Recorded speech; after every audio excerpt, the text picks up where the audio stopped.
chicos, hoy voy a hacer algo que para ver cómo se si se apaga, siempre la luz de... ¿Sabe qué fue lo que pasó? Antes se me olvidó contarle. También nos sentamos allí. Vendieron la casa de la Toledo original. Ah, sí. Ahí le dejo el pastel de pollo, está esperando. Ábrame eso. Bueno, lleva el celular.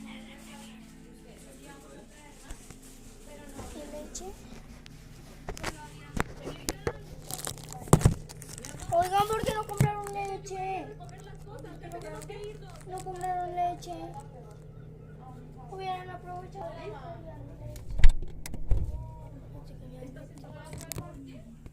Y no traje más ropa.